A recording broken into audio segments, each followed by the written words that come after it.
I was once a fir log from the misty forests of southern Zhejiang. I basked in cloud-kissed sunlight and heard the whispers of high mountain streams.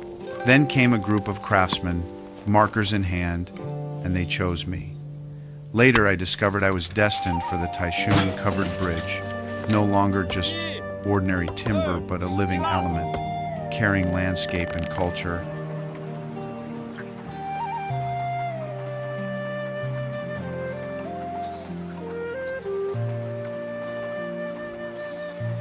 They polished me and my fellow timbers without a single nail, only mortise and tenon joints, carved by chisel, measured by rope curvature, interlocking us tightly to form a curved backbone. Some call this the craft of beam-woven wooden arch bridge building, but I never understood what craft truly meant.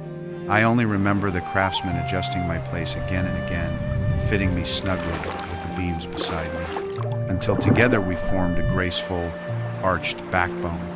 It was then I realized even without nails, we, the wood itself, could hold such powerful strength. Later, more companions arrived, and we were raised to form a long covered corridor atop the arch frame. Camphor wood became the ridge beams, pine took the corner rafters. They assembled us into a house built over the bridge, with dark tiles crowning the roof and wooden pillars standing at its sides. Old folks would rest in the corridor, saying it sheltered them from sun and rain. Children chased each other inside, pointing at the beam carvings, asking what they meant. I quietly listened and learned we were more than a bridge. We were a rest pavilion for mountain people, an assembly hall for their gatherings. A classical poem named Dianjiang Chun is hidden on the balustrades. 5月，与君依依解笑去，山清水碧，人面何处去？人自多情，隐隐水边立。千万缕溪水难记。 I can't recall which poet penned those lines. It turns out even wood can carry people's wishes. And this is far more heartwarming than growing alone in the mountains. Day after day, the stream flows beneath me.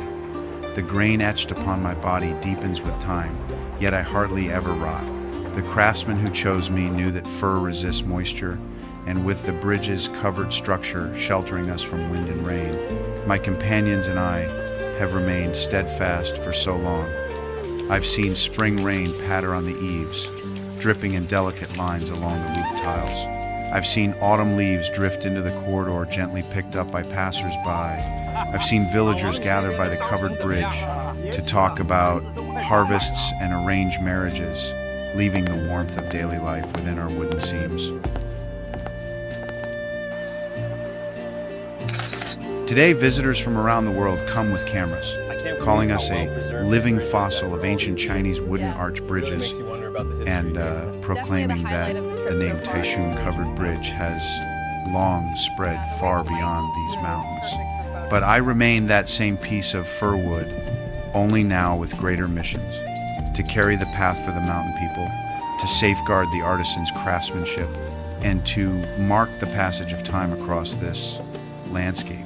Whenever the wind sighs through the wooden pillars, letting out a soft whooshing sound, I know it is me, together with the Taishun Covered Bridge, speaking to the land.